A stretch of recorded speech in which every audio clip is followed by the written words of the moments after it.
Et quand je suis devenu pasteur, cher homme de Dieu, je suis tombé dans un piège. Le piège du succès. Le piège du succès.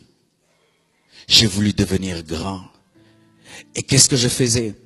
Je dis, Seigneur, fais ceci et cela. Quand il le fait, je dis merci pendant quelques minutes et puis je vais encore.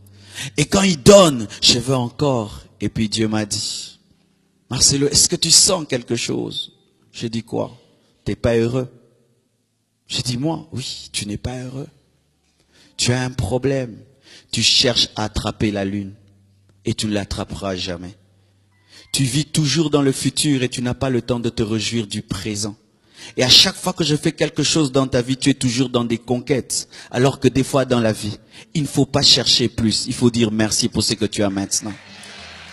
Remercie-moi pour la taille de ton église. Remercie-moi pour la manière dont je t'utilise. Même si je ne fais pas tout ce que tu veux, dis-moi merci pour ça d'abord. Et j'ai dit non, mais la foi, il dit moi, lorsque j'ai crié rien que la lumière, j'ai dit c'était bon. Lorsque j'ai créé les plantes, j'ai dit c'était bon. Lorsque j'ai créé le poisson, j'ai dit c'était bon. Je n'ai pas dit c'était bon lorsque j'ai créé l'homme et la femme. Mais rien que créer la lumière, j'ai apprécié ce que j'ai fait. Mais toi, tu attends devenir parfaitement ce que j'ai dit pour te réjouir. C'est pourquoi tu ne seras jamais heureux. Et certains au milieu de vous, c'est ce que vous faites. Vous n'êtes jamais heureux parce que vous dites, je le serai. Et vous ne le serez jamais. Seigneur, donne-moi cette fleur. Et quand tu l'as, le baffle. Quand tu as le baffle, cette fleur. Quand tu as cette fleur, cette chair. Cette chair. Et puis, quand est-ce que vous aurez le temps d'être heureux? Quand est-ce que vous aurez le temps d'être heureux?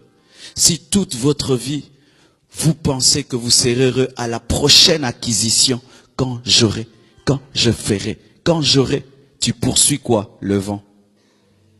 Attrapez le vent un peu. Essayez d'attraper le vent. Essayez de le faire. Des fois, le bonheur est tellement proche de toi que tu ne sais pas le saisir. Tu le cherches toujours demain et demain. Alors que des fois seulement tu dois apprécier la présence de Dieu dans ta vie. Apprécier tes enfants, apprécier ta femme, apprécier ton mari.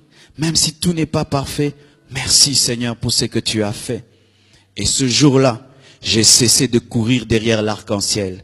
J'ai appris à être content de ce que Dieu me donne aujourd'hui. Et demain, j'aurai, s'il le veut, mais je suis déjà heureux.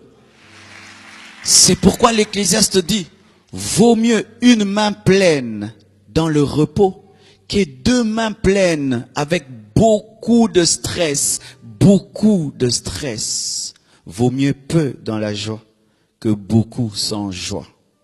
Bien-aimés frères, sœurs, j'ai remarqué que des fois, vous entendez un milliardaire qui se suicide.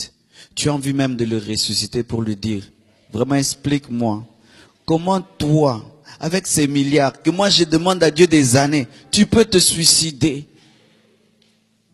Comment une femme comme Dalida, une grande musicienne française, s'est suicidée? Comment? Elle dit que elle ne recevait pas l'amour. Dalida, elle faisait des plaints.